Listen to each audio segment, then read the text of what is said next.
Next paragraph. To be a scientist requires not only intelligence and curiosity, but passion, patience, creativity, self-sufficiency, and courage. Alrighty, so qualities that we would expect from our popular vision and image of a scientist, but maybe some that are not as instinctive to us. The idea that science can be courageous or passionate or self-sufficient. That might surprise nobody, but this sentence is set up to suggest that the popular notion of a scientist includes these qualities, and if you dig a little bit deeper, you'll find that they are motivated by these other qualities. It is not the courage to venture into the unknown. It is the courage to accept, indeed embrace, uncertainty. For as Claude Bernard, the great French physiologist of the 19th century, said, science teaches us to doubt. Interesting allusion there. We'll see what that has to tell us about the overall theme. Let's return to the idea of uncertainty here. In the original opening paragraph, he spoke of uncertainty as an undesirable trait that causes people to not want to explore or to take steps toward something, and that there's obstacles with uncertainty. But then he is then suggesting that maybe that's exactly what science, or to be a scientist, requires the most, is that embracing of uncertainty, of being prepared to not know or not be certain of the answers to your scientific research, to be prepared to be courageous enough to explore through what is uncertain territory en route to uncovering new scientific discovery. So that's an interesting little flip there, where he looks at the popular notion of what uncertainty means to most people. It means you give up, or it's just not worth it, among other things. And here it's the scientists who courageously embrace that uncertainty. They fall in love with the questions, even if the answers don't always reveal themselves. Okay, so that's a nice little, I'm going to just say flip or reversal of the term uncertainty, where now it's a friendly word, it's a word, it's a badge of honor, I suppose. Again, he is characterizing scientific research. A scientist must accept the fact that all his or her work, even beliefs, may break apart upon the sharp edge of a single laboratory finding. Ouch. Can you imagine doing all that work and then it just unproves in one day? And just as Einstein, a well-known figure, a recognizable figure, recognizable scientific figure. We can all imagine Einstein in his fluffy-haired Yoda-ness figure, impressively figuring things out. Just as Einstein refused to accept his own theory until his predictions were tested, one must seek out such findings. Interesting. So he was still disciplined enough to need proof for what would become one of, his theory of relativity, which was his hallmark discovery. Ultimately, a scientist has nothing to believe in but the process of inquiry, asking questions. And as we've talked about already, Barry's talked about uncertainty, embracing those questions, not always depending on there to be answers and being okay with that. And that's a process, so you don't rush to a result, you go through the motions. And to amplify the point, to move forcefully and aggressively even while uncertain requires a confidence and strength deeper than physical courage. Wow, that's quite a claim there, quite a claim. So I mentioned the word amplifying, so he's doing that in this sentence here to cap off that paragraph. And further characterizing scientific research, at line 25 on my copy, he is shifting into an extended analogy, which is essentially an extended metaphor. And we'll see how he characterizes scientific research using imagery, and how he doesn't just mention it once, but he carries it through. All real scientists exist on the frontier. That's right, real ones, that is. Frontier. Frontier in the metaphorical sense. So I'll just, as a reminder, it's a metaphorical frontier, a place where there's no map.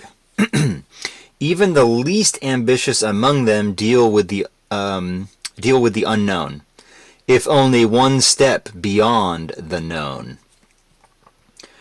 The best among them move deep into a wilderness region where they know almost nothing. I'm going to stop there for a moment, because just as the frontier is a metaphor, so is this idea of the wilderness. So he's using imagery of frontier, of the wilderness, to talk about this uncertain terrain, this uncertainty, this territory that has no map, and it's science that then makes the map with their research. Deep into a wilderness region where they know almost nothing, where the very tools and techniques needed to clear the wilderness, to bring order to it, do not exist. Certainly sounds courageous to put it in terms of wandering into unknown territories, perhaps dangerous territories. Back to this idea of requiring courage, confidence, and strength as a scientist. There they, the scientists, probe in a disciplined way. There, a single step can take them through the looking glass into a world that seems entirely different. And if they are at least partly correct, their probing acts like a crystal to precipitate an order out of chaos. Here we have another, it's an allusion to Alice through the Looking Glass, Alice in Wonderland. Here it's just being used as a way to indicate moving into unknown regions, into mysterious territory, etc.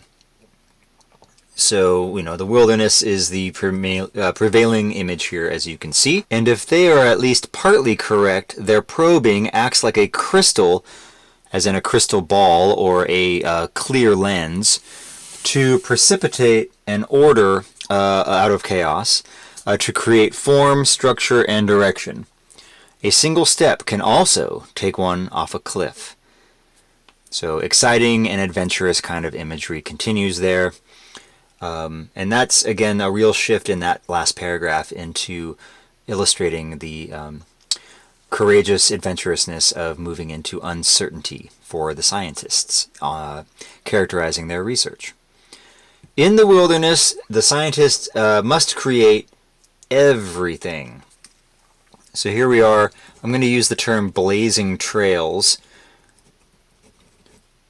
So John Barry is still using the frontier, the wilderness, the courageous scientist blazing trails as his central image. It is grunt work, tedious work that begins with figuring out what tools one needs and then making them. A shovel can dig up dirt but cannot penetrate rock. Would a pick be best, or would dynamite be better? Or would dynamite be too indiscriminately destructive? If the rock is impenetrable, if dynamite would destroy what one is looking for, is there another way of getting information about what the rock holds?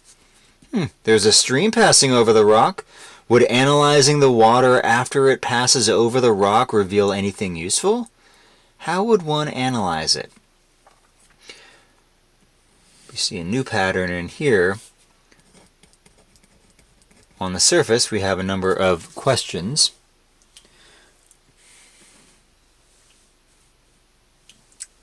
And the idea is that we are putting, or rather, John Barry is putting the reader into the headspace, in the headspace of a scientist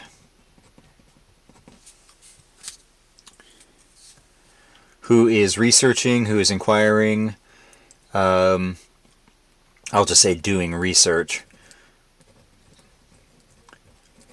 But in this paragraph, its purpose is to take us inside the headspace of a scientist, and how all of the various questions give rise to new questions. In this case, specifically about the use of tools to gather information. Again, John Barry has taken us to this wilderness setting, but the same attributes that a scientist uses in his or her research, it would be present not just in the wilderness, metaphorically, but in lab work and all the other pursuits that science engages in. These questions also bear a bit of a resemblance to the Minecraft games that I've seen in my household, but that's another matter for another time. Ultimately, if the researcher succeeds, a flood of colleagues will pave roads over the path laid, and those roads will be orderly and straight, taking an investigator in minutes to a place the pioneer spent months or years looking for. And the perfect tool will be available for purchase, just as laboratory mice can now be ordered from supply houses. Okay, so a pioneer, just yet another title for a scientist in this metaphorical sense. But after all of this dangerous and intuitive and inquisitive work of scientific research, then the rest of the world catches up, and people outside of the scientific fields can make their way more easily to the same conclusions. So the pioneer, the trendsetter, the trailblazer has done his or her job, and you would never see their footprints in the mud because they've already been paved over once the rest of the world catches up. So perhaps scientific research is characterized as also not necessarily one of glory or fame for most. I mean, you have your Einsteins, but for every Einstein there's 100, 1,000, tens of thousands of other scientists who are, assisting in their own way the cause. There's kind of a transitional sentence here too at the end of this paragraph where suddenly we're kind of back into a laboratory, and he's talking about the metaphorical tool now in a specific laboratory setting. It's something like mice used for testing products and things. And that kind of brings us back around to our final paragraph where we're sort of out of the wilderness. Not all scientific investigators can deal comfortably with uncertainty, and those who can may not be creative enough to understand and design the experiments that will shed light, a subject, to know both where and how to look. Others may lack the confidence to persist. Experiments do not simply work. Regardless of design and preparation, experiments, especially at the beginning, when one proceeds by intelligent guesswork, rarely yield the results desired. So again, no guarantee of success or glory. That's a characteristic of scientific research as well.